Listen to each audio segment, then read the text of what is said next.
Um trator de esteira, também chamado de bulldozer, é um tipo de trator que se locomove por um sistema mecânico de transmissão, conhecido como esteiras. Sua finalidade é de servir para trabalhos pesados em áreas de difícil acesso e é usado principalmente para terraplenagem, escavação e ajudar no reboque de outras máquinas. Talvez a mais antiga implementação de algo como o que viria a ser as esteiras pode ser encontrada nas teorias sobre a ereção dos grandes monumentos em pedra durante a pré-história. Segundo essas teorias, o transporte dos megalitos para seus locais teria sido executado fazendo-os deslizar por uma série de troncos redondos. Os troncos seriam feitos rolar por cintas presas às suas extremidades. Quando o megalito passava por um tronco, o mesmo seria recolocado mais à frente, numa cadeia sem fim, assim como nos sistemas das modernas esteiras. Depois disso, foram inventados e desenvolvidos vários sistemas de esteiras mecânicas para veículos que vieram combinar nos modernos sistemas de esteiras. Em 1770, o inventor anglo-irlandês Richard Lovell Edgeworth desenvolveu um primitivo sistema mecânico de esteira. O matemático e inventor franco-polaco Joseph Rony Wronski fez reviver a ideia da esteira na década de 1830. Em 1826, o engenheiro britânico George Cayley patenteou uma esteira mecânica na qual chamou de ferrovia universal.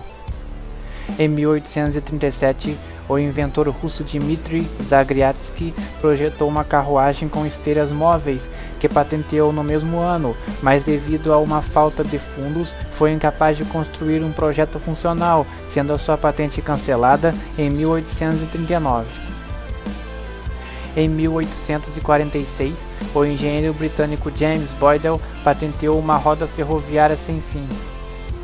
Há notícias do uso de tratores a vapor usando uma espécie de esteiras mecânicas pelos aliados durante a Guerra da Crimeia na década de 1850.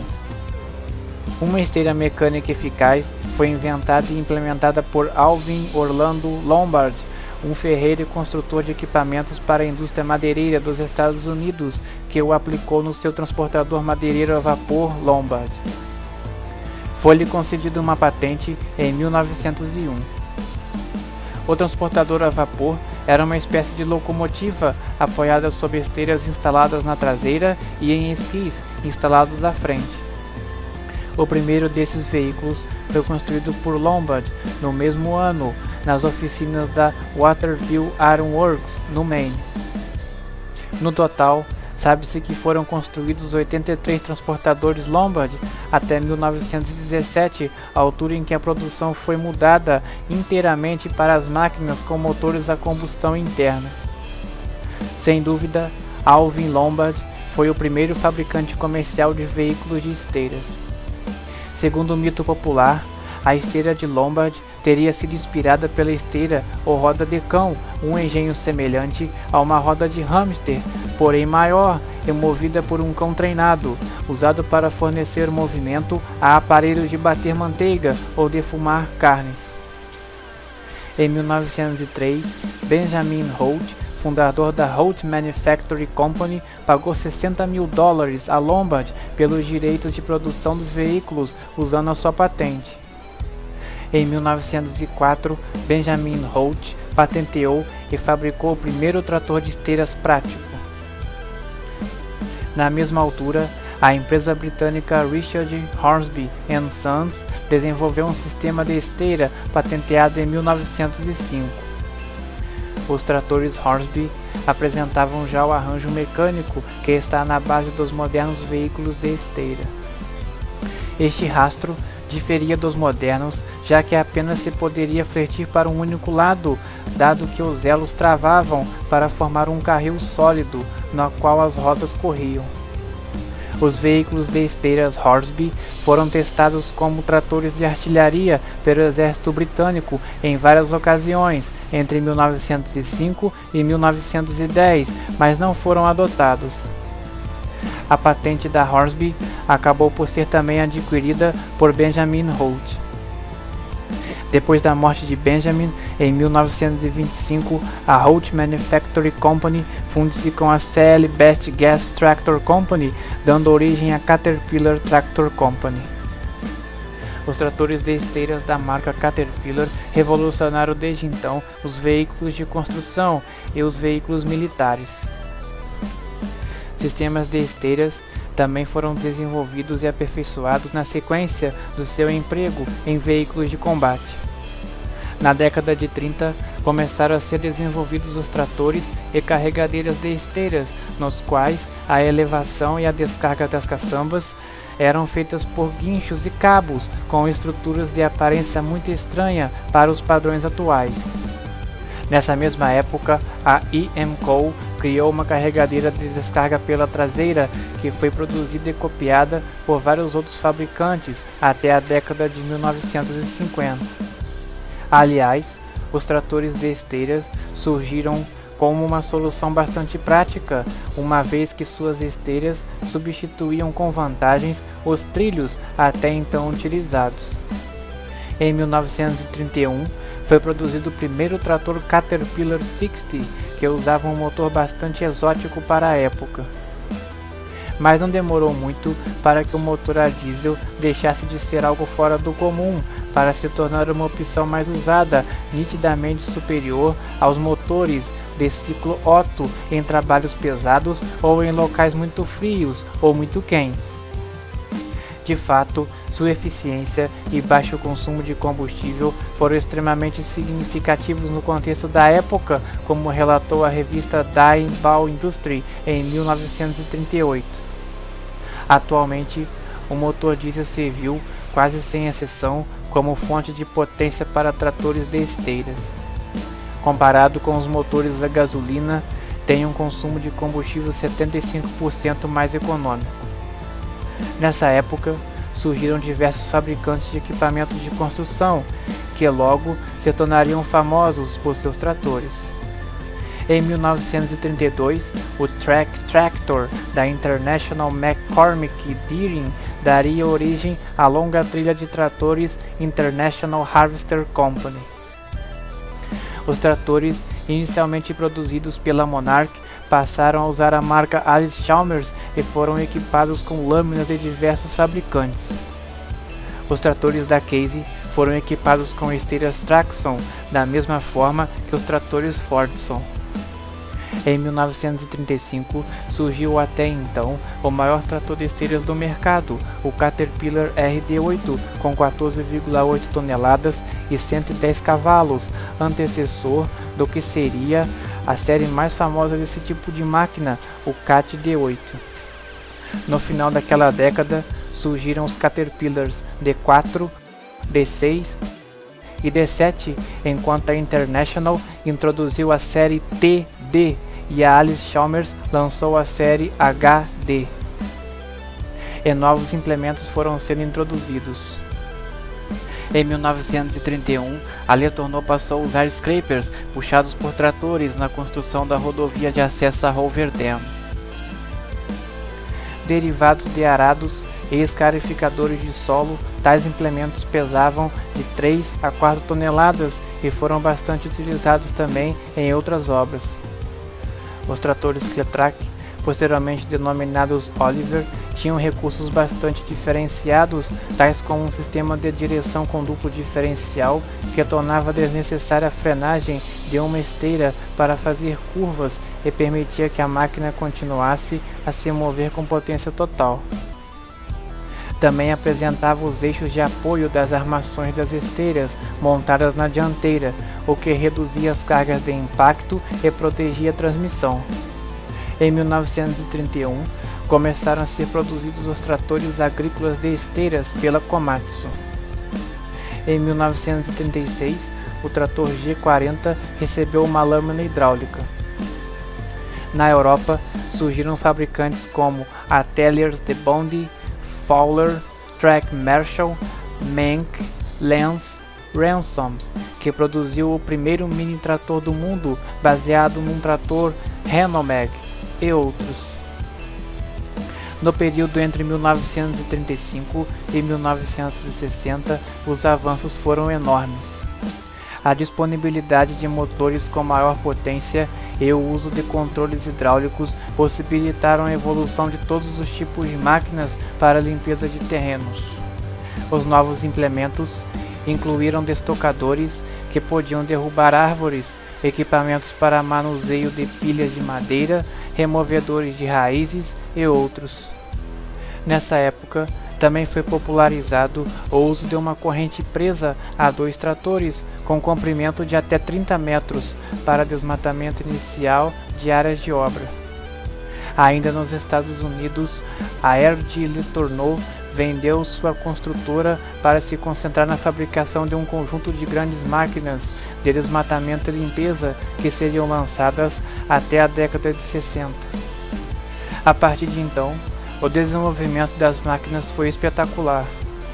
A colocação da lâmina, a evolução das esteiras e dos sistemas de transmissão foram alguns dos aspectos marcantes, mas principalmente a evolução tecnológica levou a um crescimento cada vez maior dessas máquinas.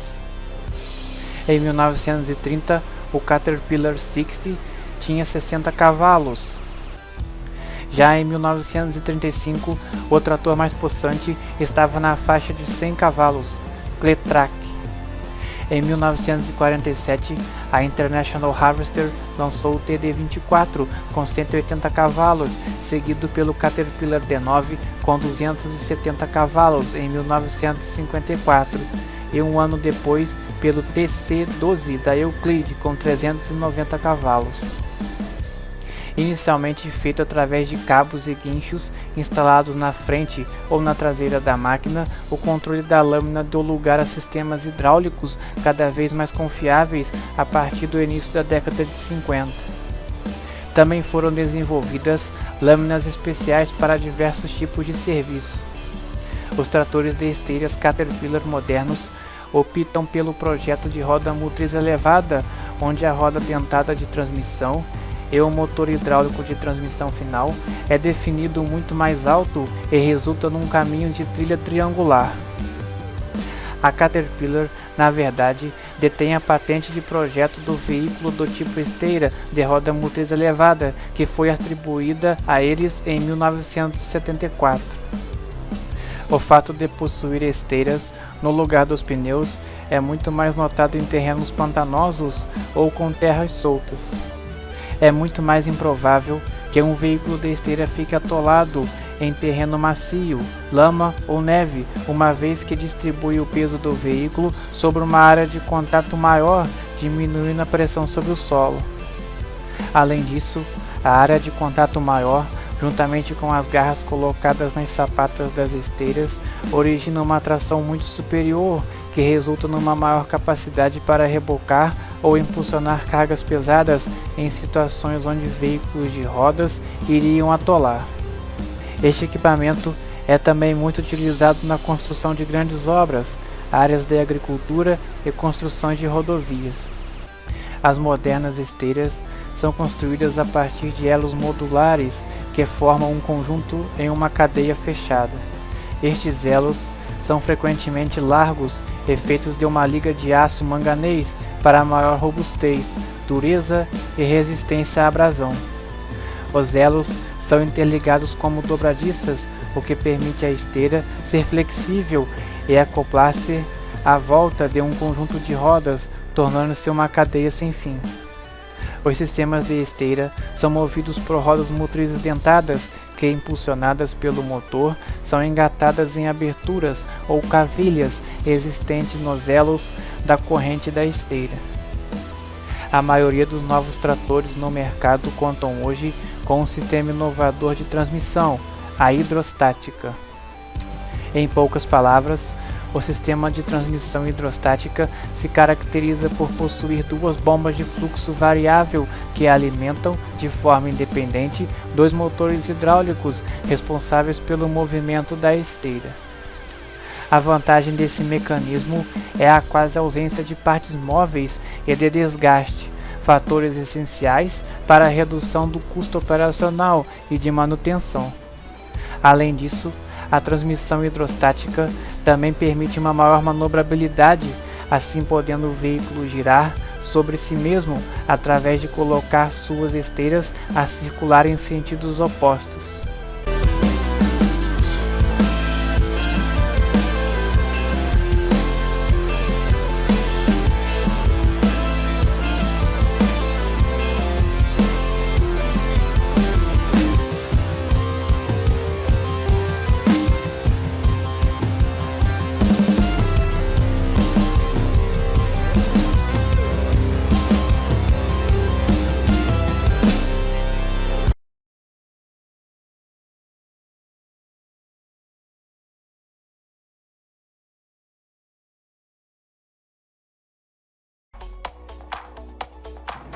Sistema de transmissão mecânica.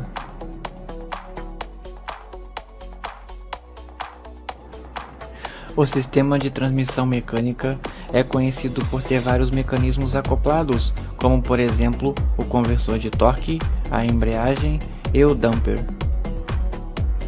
Em consequência disso, há um aumento no custo operacional e de manutenção, já que as peças se desgastam facilmente.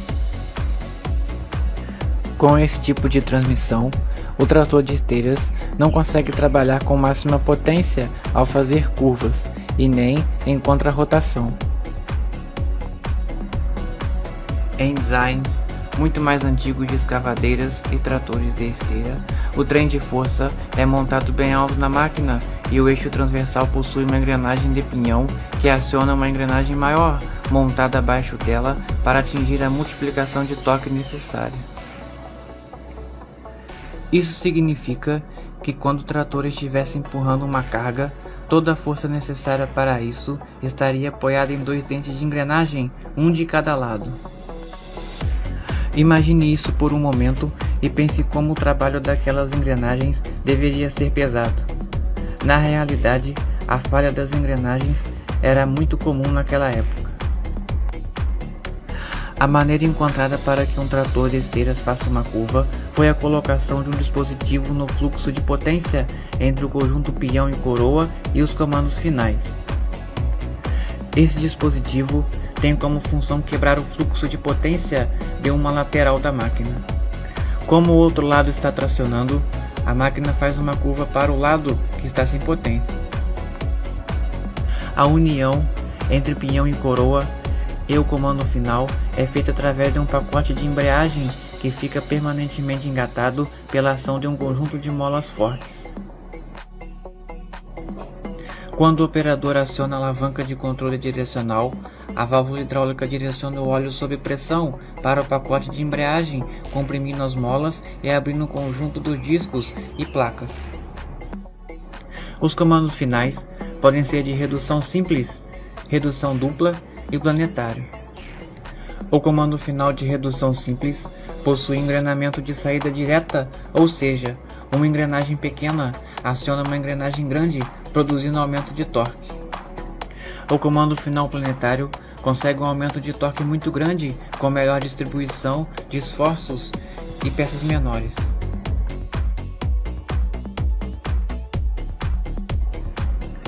Sistema de transmissão hidrostática.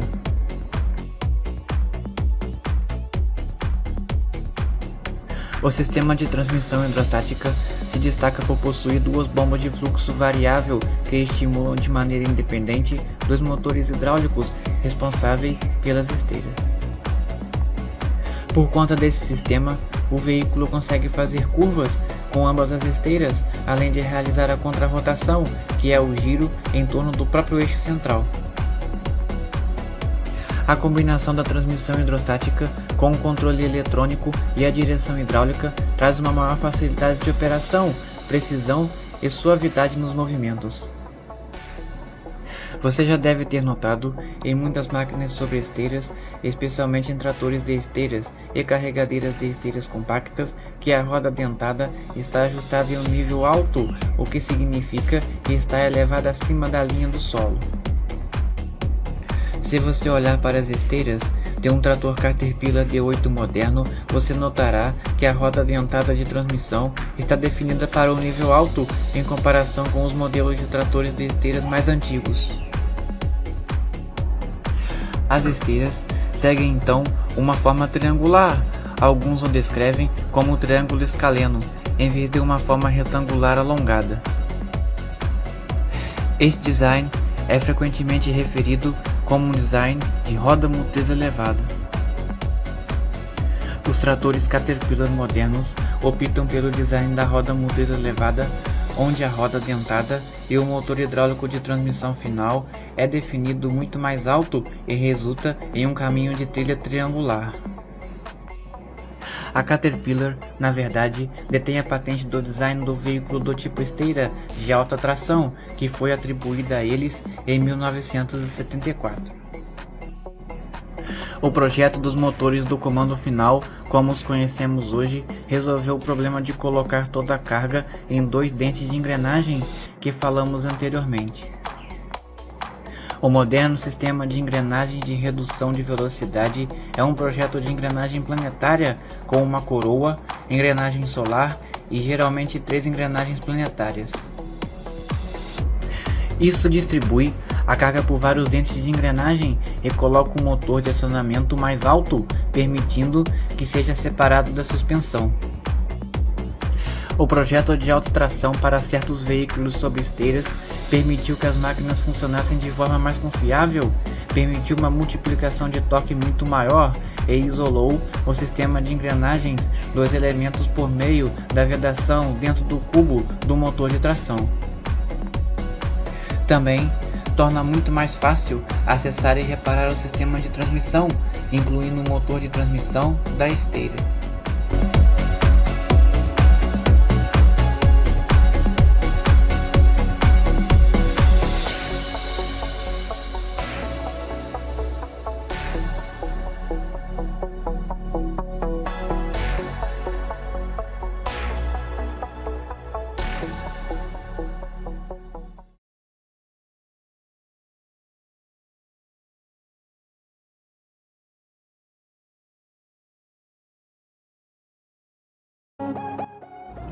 Os redutores planetários são uma das mais importantes e interessantes criações da engenharia.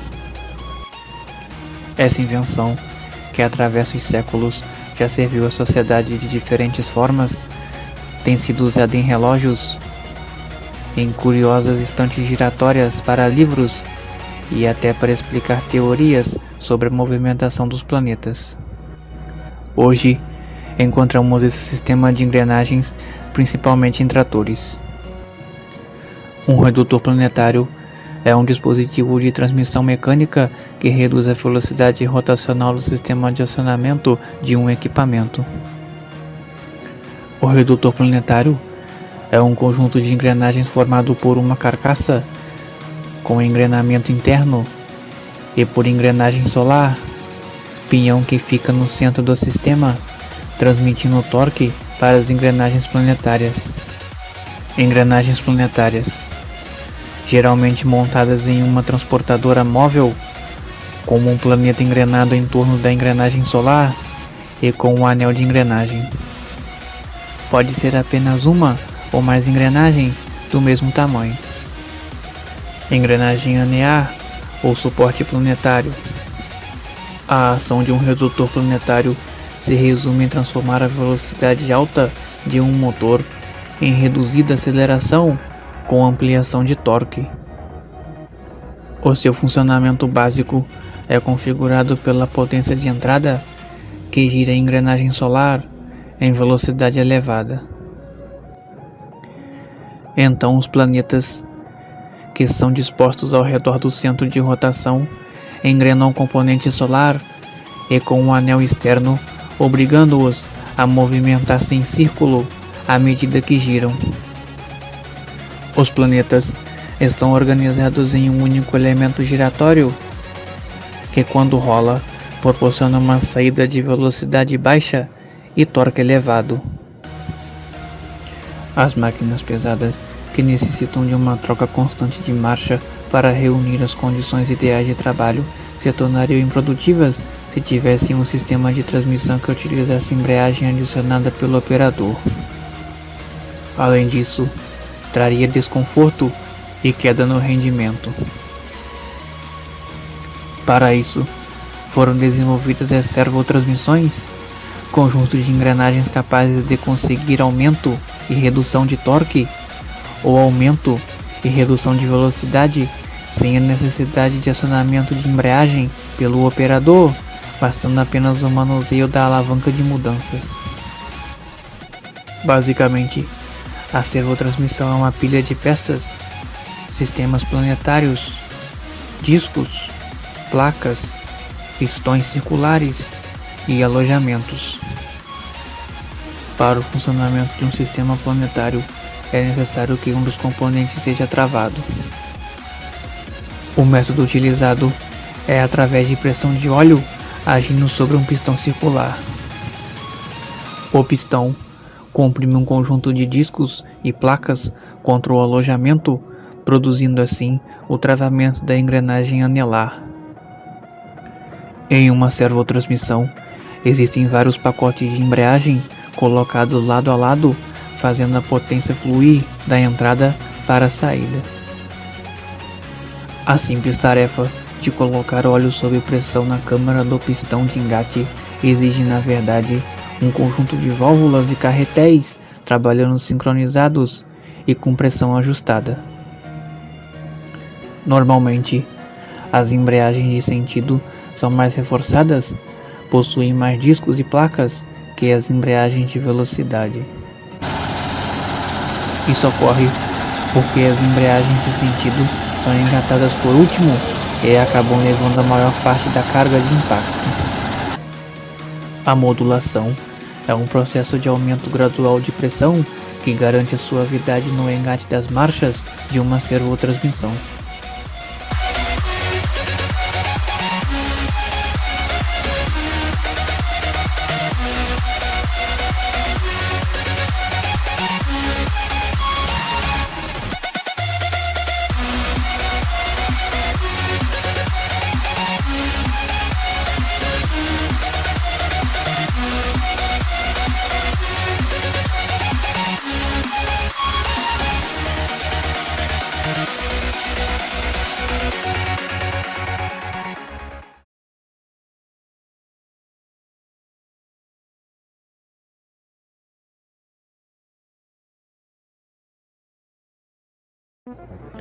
O material rodante é um dos componentes mais caros em tratores de esteira. O material rodante de um trator é constituído de um sistema de componentes móveis, roletes, corrente ou rosário, elos, pinos e buchas, roda-guia, segmentos ou aros, tensor da esteira, sapatas, dentre outras peças. Para os fabricantes de equipamentos, de uma maneira geral, o uso de peças originais, aliado a procedimentos operacionais corretos, ainda é a melhor maneira do usuário reduzir custos de manutenção. A Caterpillar, por exemplo, afirma que a utilização de componentes não originais pode causar o desbalanceamento do sistema de material rodante e acelerar o desgaste de seus componentes. A empresa lembra, em seus manuais, que cada componente é projetado para trabalhar e se desgastar como um sistema equilibrado, de tal forma que possam ser recondicionados e desgastados ao mesmo tempo, evitando assim custos desnecessários com paralisações não programadas do equipamento. Há inclusive um cronograma de intervenções pré-definido pela fábrica para a substituição e reparo dos vários componentes. Assim, em uma primeira paralisação, o mais adequado seria fazer o giro das buchas e o rodízio dos roletes. Depois, em uma segunda oportunidade, a substituição das buchas e dos segmentos, aros, além do recondicionamento dos elos, roletes e rodas-guia. Numa terceira paralisação, o fabricante recomenda novamente o giro das buchas e o rodízio dos roletes, até que finalmente, em uma quarta intervenção, todo o sistema seja substituído, com exceção das rodas-guia e das sapatas. Na própria operação, os fabricantes também recomendam alguns procedimentos que dizem respeito não somente aos operadores, mas também aos responsáveis pela preparação da máquina. Uma esteira muito esticada, por exemplo, pode acelerar o desgaste do material rodante e aumentar em até 3 vezes o desgaste da bucha e afetar a integridade dos retentores. Monitore a tensão da esteira quando a máquina estiver em condições reais de trabalho e ajuste-a de acordo. Quando as esteiras de aço estão muito apertadas, acelera o desgaste da bucha. Quando elas estão muito soltas, pode criar instabilidade e, na pior das hipóteses, pode fazer com que os trilhos descarrilhem.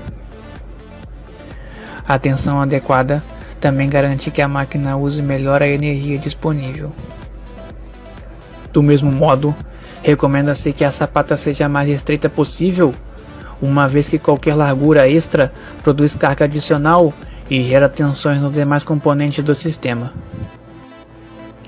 Até mesmo o torque dos parafusos pode ser fundamental para a vida útil das sapatas, já que as ferragens soltas produzirão alargamento dos furos dos parafusos nas sapatas e nos elos. A armação dos roletes empenada ou desalinhada pode ficar em mais um exemplo, pode provocar o desbalanceamento do sistema. No que se refere ao trabalho do operador, em particular, também não faltam recomendações da conservação do material rodante livre de lama e entulho para que os roletes superiores possam girar livremente, passando pela minimização da operação em marcha ré, até a orientação de não se efetuar curvas constantes somente para um lado ou patinar as esteiras. As recomendações variam um pouco de equipamento para equipamento. Para prolongar a vida útil do material rodante de escavadeiras, por exemplo, alguns fabricantes bolaram até mesmo um pequeno ritual de manobra. Apoia-se a caçamba no chão e dá-se um comando para que o material rodante fique apoiado só na traseira, obtendo-se assim 3 pontos de apoio: a caçamba e as partes traseiras direita e esquerda da esteira. Em seguida, se for o caso de girar o equipamento para a direita, é dado um comando na esteira direita para trás e na esteira da esquerda para a frente. Simultaneamente a isso, o operador dá um giro da máquina para a esquerda. Sapatas largas só devem ser utilizadas nos trabalhos de terraplanagem em terrenos úmidos ou alagados. Em uma pedreira, por exemplo, recomenda-se sapatas com 500 mm de largura no máximo, porque uma sapata muito larga, e no caso de passar por cima de uma pedra, vai sofrer um esforço muito grande, forçar os links e pode sofrer uma deformação.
O uso do material rodante correto é fundamental para se obter o melhor desempenho em um trator de esteira.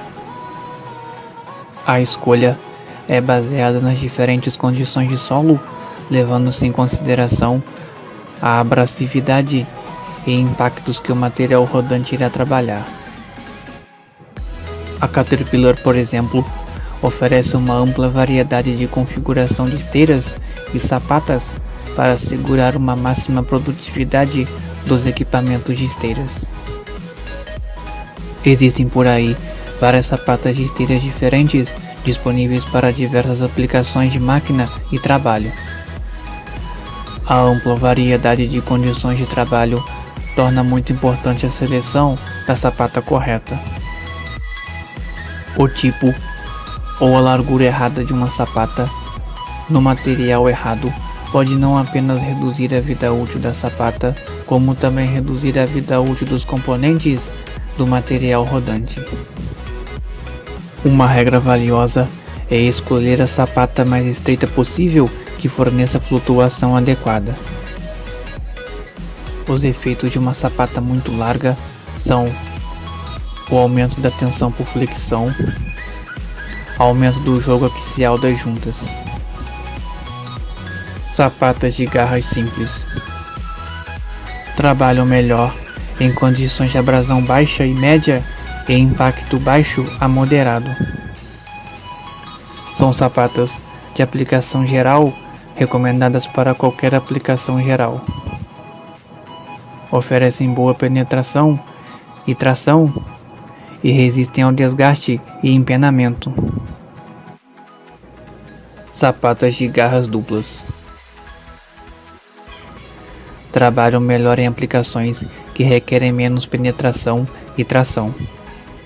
São recomendadas para aplicações que exigem melhor capacidade de curva e menos distúrbio no solo. Tem duas garras curtas em vez de uma garra alta, capacitando as sapatas a resistir ao empenamento. Baixo uso em tratores de esteiras de tamanho médio. Sapatas autolimpantes de baixa pressão no solo. Trabalham melhor em condições de solo fofo. Não devem ser usadas em condições de alta abrasão ou alto impacto. São recomendadas para aplicações onde a flutuação é um problema. Separam-se umas das outras à medida que se movimentam ao redor da roda motriz e da roda guia, permitindo a queda da sujeira e detritos. Sapatas de furo central trapezoidal trabalham melhor em aplicações onde o acúmulo causa tensão da esteira, acelerando o desgaste dos pinos e buchas. São recomendadas para aplicações com grandes quantidades de detritos que tendem a se acumular na esteira. Reduzem o acúmulo de material que permite a extrusão entre a sapata e a bucha, uma vez que permitem que a roda motriz elimine a sujeira e detritos. Sapatas cortadoras trabalham melhor em aplicações em que os detritos tendem a grudar nas sapatas. São recomendadas para aterros sanitários, estações de transferência e aplicações de demolição. Tem uma garra frontal da largura da sapata para resistir à flexão, garras diagonais laterais para maior capacidade de corte e um furo central trapezoidal para melhor extrusão do material. Sapatas para serviço pesado, garras simples, trabalham melhor em condições de impacto moderado e alto. São recomendadas para aplicações onde os elos duram mais que as sapatas.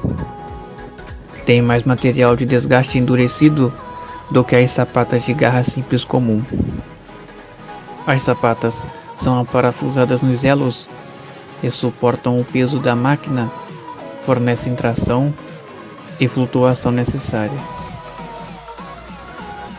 Partes das sapatas. Garra.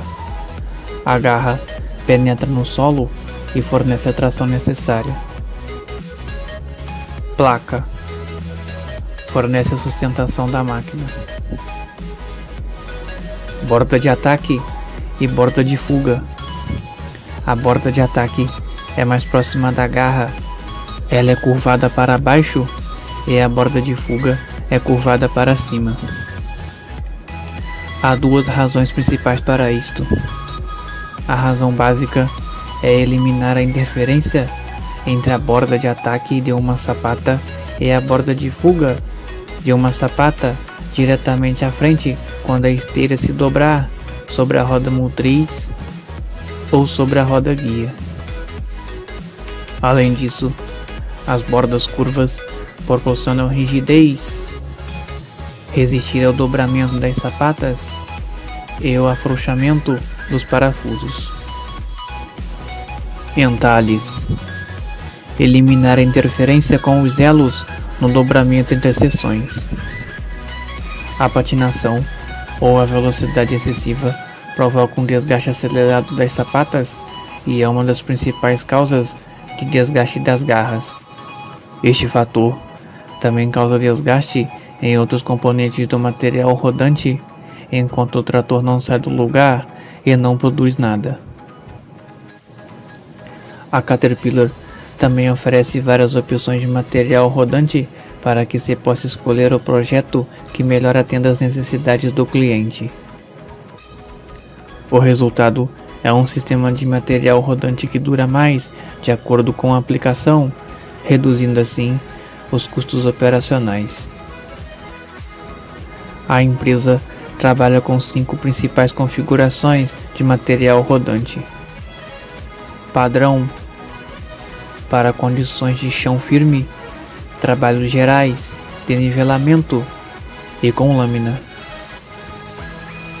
XR: estendido para a traseira, barra de tração para puxar scrapers, discos, arados de cabo, dentre outros.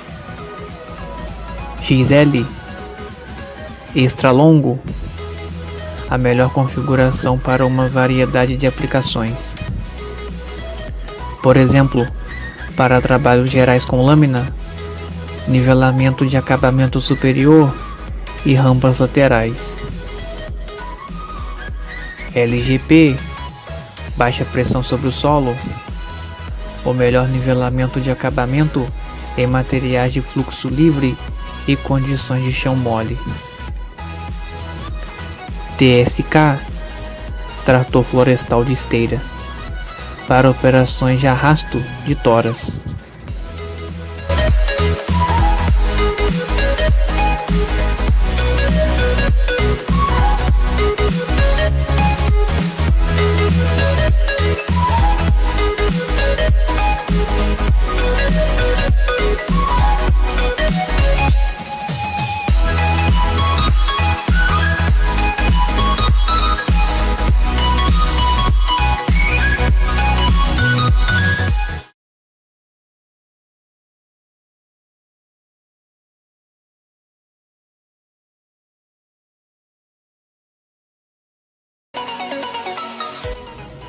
Os tratores de esteiras são máquinas fortes que auxiliam principalmente em empurrar, cavar, escavar e nivelar materiais como solo e detritos em um local de trabalho. Estas máquinas vêm com lâminas grandes e pesadas na frente que empurram o material. Diferentes tipos de lâmina servem a diferentes propósitos, podem lidar com diferentes tipos de materiais e podem lidar com uma variedade de pesos de carga. Os tipos mais comuns de lâmina são: lâmina reta, tipo S. Uma lâmina S é um tipo mais curto de lâmina que um trator pode usar e não possui asas laterais. Esta lâmina se prende ao braço dos cantos inferiores das costas da lâmina. Graças à sua forma, a lâmina reta é a melhor para materiais em granulação, fina, média e dura. A desvantagem é que sua forma reta limita as capacidades de levantamento e transporte do trator. Algumas das melhores tarefas para as lâminas em S incluem torcer, aterrar e nivelar. Lâmina universal em U. Uma lâmina em U tem grandes asas laterais e uma forma curva que a torna ideal para empurrar materiais por longos trechos de terra. As asas laterais evitam que o material transborde quando está em movimento. Como as S-blades, elas também se prendem aos cantos inferiores traseiros da lâmina. É o maior tipo de lâmina, tanto em altura quanto em largura, e é melhor usado em solo de densidade macia a média. Algumas das melhores tarefas para as lâminas em U incluem cavar, puxar, empurrar e coroar. Lâmina SU Semi-U. Esta lâmina combina recursos de lâmina S e da lâmina U para proporcionar uma penetração mais forte e melhor versatilidade geral. É mais estreita, menos curvada e suas asas laterais são menores em comparação com uma lâmina em U normal. Este design a torna ideal para empurrar o solo por longas distâncias.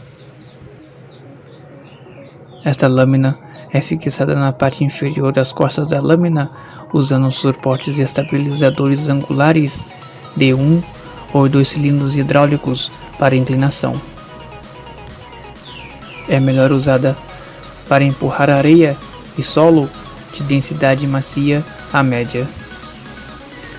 Algumas das melhores tarefas para uma lâmina SU incluem coroar, mover material pesado, torcer e cavar. Lâmina angular. Esse tipo de lâmina se prende ao centro do painel do trator.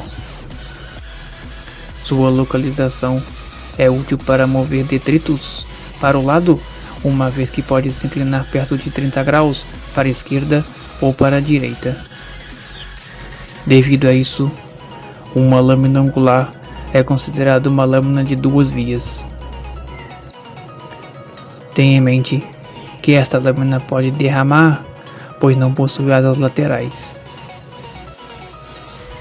É uma ótima opção para projetos envolvendo solos de densidade macia a média, dura, neve e cascalho.